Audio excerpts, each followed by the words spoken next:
Heto na, heto na, heto na! One Punch Man Chapter 203 at ang title nga ng chapter na ito ay Fever. So kung updated naman kayo sa mga nagdaang uploads natin, hindi na natin i-recap yung mga ilang pangyayari guys. Kaya mas maigi na balikan nyo na lang yung mga nagdaang chapter natin na ni-review para mas maunawaan nyo ang pagkakasunod-sunod ng mga pangyayari dito. Anyway guys, tara umpisa na agad natin sa pinakaunang panel na sinasabi dito na ito ngang si Empty Void ay mukhang nakabalik na nga ng tuluyan sa kanyang sarili matapos nga ang pangyayaring ginamit niya ang kapangyarihan ng God at na under control siya dito. So yun nga nang makawala na nga o makabalik na nga itong si Empty Void, sinasabi naman dito ng mga walang bilang na ninja na hindi baga ito nga ba daw yung nilalang na sinapak ni Blast? Napapaanong nangyari nga daw na nagbago ang itsura nito? Nakalinsabay nga din yan dito nga pinapakita na tumatakbo nga si Blast papalapit kay Void na kanyang sinasabi na nakabalik na nga ba daw itong si Void? Nasagot naman ni Void dito na oo at nakabalik na nga daw siya at hindi nga daw niya alam pero para sa kanya mukhang nalinis na nga daw yung mga gumugulo sa kanyang isip. So yun nga mapare ko yun no, habang nagsasalita dito si Void at habang papunta sa kanya si Blast, ang kasunod naman na panel dito ay pinapakita na biglang umatake dito si Sonic.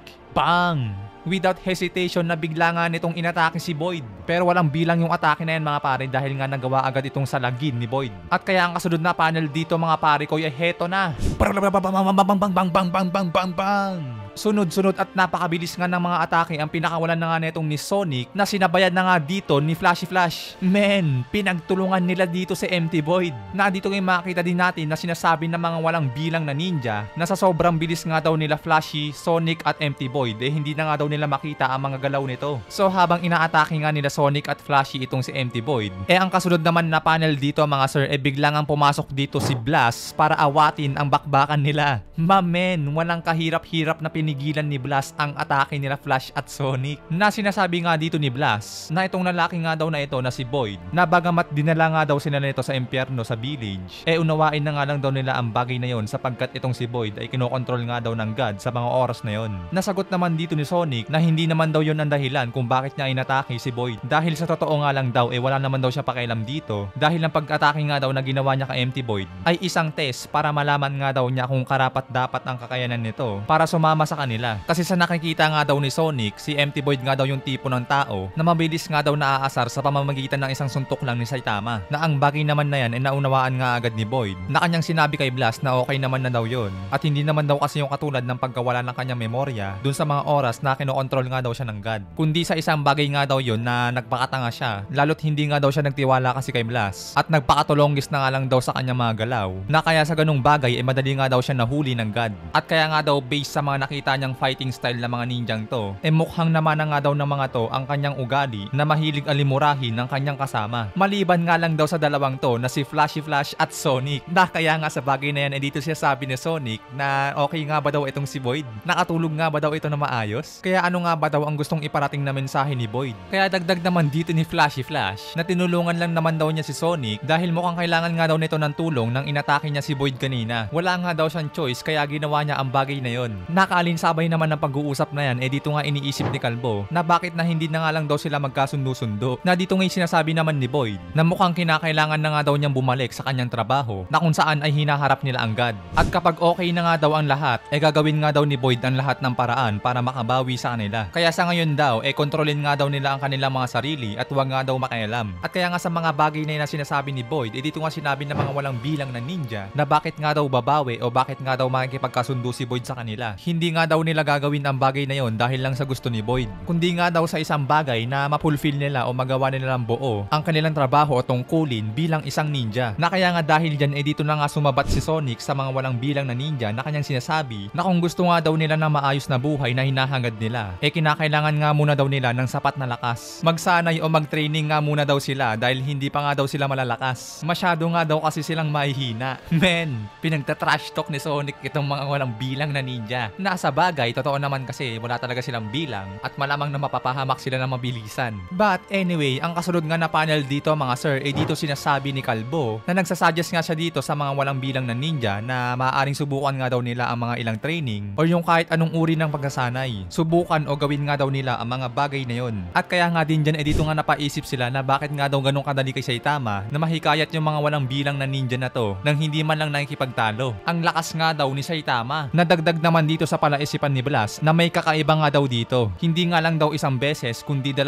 beses niya nang nasaksihan ang bagay na to. Hindi na nga daw mahalaga kung ilang beses niyang sinubukang pigilan si Boyd. Pero ang isang bagay nga daw kasi is yung hindi nga daw talaga niya magawang matanggal yung kapangyarihan ng God sa pagkatao ni Boyd sa mga oras na yon. Which is itong kamao nga daw ni Kalbo ang mukhang may kayang gawin yun. So yun nga guys, no, ito rin yung sinabi natin sa nakaraang chapter dun sa 202 na itong kamao nga lang ni Kalbo yung makakagawa na makabasag ng avatar ng God. Pag ginawa kang avatar ng God, ang tanging makakapagligtas lang sa'yo is itong kamao lang ni Kalbo. At kaya nga din dyan, dito nga naintindihan na nga rin ng mga walang bilang na ninja na kung bakit na nga lang ganun kalakas si Saitama. At kaya sinabi na nga rin nila dito na hindi nga daw nila magagawang makapaghintay na lang at panoorin na lang ang kanilang master na nakikipaglaban. At kaya dahil dyan, bakit hindi nga daw nila subukang hanapin ang mga cube or kung ano man daw ang tawag sa mga yon at subukan nga nilang ulihin o itrap ang God sa pamamagitan nga daw ng sariling buntot nito. Alam naman daw nila na wala silang laban sa God, pero kahit papano daw kasi naghirap nga daw sila sa kanilang village. Kaya may karapatan naman daw sila siguro na malaman yung mga bagay patungkol dito. Kaya kinakailangan na nga daw nilang magsimula at ang unang hakbang nga daw na kinakailangan nilang gawin is yung magkaroon sila ng pansamantalang leader. At kaya nga din sa mga bagay na yan, dito nga guys makikita natin na nagmi-meeting na nga sila. Naglalaban-laban na nga kanilang mga isip na kung sino nga ba ang kanilang pipiliin bilang leader. Na ang isa naman dito ay sinasabi na meron nga daw siyang proposal at ang kanya nga daw nire-recommenda ay ang Class S hero na kalbo na nakasuot ng kapa, which is ang pinakamalakas na kalbo. Ngunit subalit datapwat, ang problema nga lang daw wala nga daw silang magandang narinig patungkol dito kay Kalbo. Wala nga daw good record itong si Kalbo mga pare. Pero sa isang bagay na walang pag-aalinlangan lumapit na nga ang isang walang bilang na ninja dito at humingi na nga ito ng pabor kay Saitama na kung maaari nga daw si Kalbo na nga daw ang kanilang maging leader. Dahil nga daw bilang hero kinorek nga daw ni Saitama ang kanilang landas. At saka hindi naman daw kasi fit o hindi naman daw kasi bagay si Saitama na sumama sa ibang hero. Kaya pakiusap nga daw nila na si Saitama na nga lang daw ang kanilang maging leader. At kaya nga sa bagay na yan dito nga nagulat talaga itong pinakamalakas na kalbo at kanyang sinabi na hindi nga daw siya nababagay sa gusto nilang mangyari. Kaya wag nga daw siyang parang pinagtitripan na mga to. Pero dahil nga makukulit talaga itong mga to, talagang pinipilit nga nila sa Saitama na sabihin nga daw nito sa kanila ang sikreto ng kanyang lakas. Pero ang sinasagot nga lang sa kanila dito ni Saitama na mag-training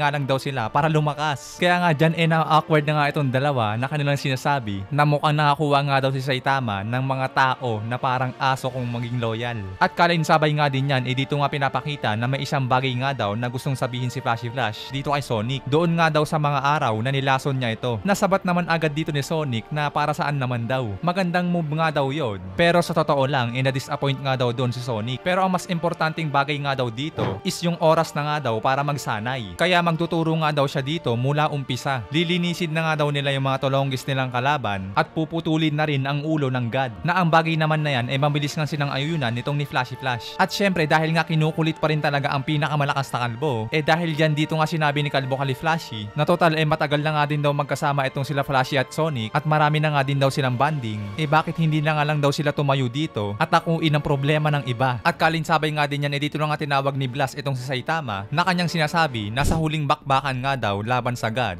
paniguradong kakailanganin nga daw nila ang kapangyarihan o ang lakas ni Kalbo. At kapag dumating nga daw ang oras na yon, sana nga daw na makapagtulungan sa kanila si Kalbo. At kaya babalikan na nga lang daw nila Blas itong si Saitama. Na sa bagay din yan dito nga sinasabi ni Kalbo na maaari naman daw sa kanya yon. At kung bumalik na nga daw sila maaaring pagtimplan niya pa ito ng kape. So dahil nga gumamit na uli ng portal itong si Blas at nang mapunta na nga sila sa ibang dimensyon, dito guys pinapakita nga ang bulagtang halimaw na umatake sa kanila kanina. So itong mga halimaw na to yung umatake sa kanila sa nakarang chapter. Then dito nga makita natin na nagulat nga itong sila Blas at Boyd na kanilang sinasabi na papaanong nangyari ang bagay na yan. Na hindi naman daw kasi nila napataob o napatumba ang mga halimaw na to. At kaya nga sa bagay na yan dito nga napaisip na itong si Blas at mukhang nang pagtanto na nga niya na kung sino ang may kakagawan nito. Mukhang nadali na o natunugan na ni Blas kung sino nga ba ang nagpataob sa halimaw na to. At kalinsabay nga niyan dito nga pinapakita na nagsuot na nga si Saitama ng panibagong damit dahil nga mukhang nadumihan nga daw ang kanyang kapa. Na kaya naman pala madumi ang kanyang kapa pag uwi niya nga daw kasi papunta dito sa kanyang bahay may nakasalubong nga daw kasi siya na napakalaking halimaw.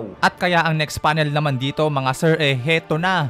Bang! Ito na nga yung halimaw na sinasabi ni Saitama kanina na nakasalubong niya sa daan, na nagpamantsa o nagpadumi ng kanyang kapa. Men, butas ang balon-balunan ng tinatawag nilang napakalakas na halimaw. At ang next panel naman dito mga sir, ipinapakita na pinagkakaguluhan na naman dito sa Saitama ng mga ninjang gusto nga siyang gawing leader. Na sinasabi nga dito ni Flashy na tigilan nga daw nila ang kanyang alagad. Na sinasabi naman dito ni Sonic na gagawin nga daw niya si Saitama na kanyang sparring partner. Kaya magbakbakan na nga daw silang dalawa. Na sinasabi naman dito ni Genos na mukhang hindi na nga daw nag-iisa ang kanyang master. At baka ito na nga din daw ang hinahanap o ibig sabihin ng kanyang master. Nasigaw naman dito ni Saitama na tigilan na nga daw siya ng mga ito na magsialis at magsilayas na nga daw dito. So ayun nga guys ang mga pangyayaring naganap dito sa chapter 203 ng One Punch Man. Mukhang hindi nga muna magkakaroon ng break dito ang pinakamalakas na kalbo. Dahil nga hinahabol pa rin talaga siya ng mga makukulit na walang bilang na ninja na gusto nga siyang gawing leader ng mga to. So hanggang dito na muna tayo guys. Maraming salamat sa inyong panonood. Sana ay nag-enjoy kayo sa ating video. Maraming salamat. Anime Tagalog Tala kaya nagpapaalam.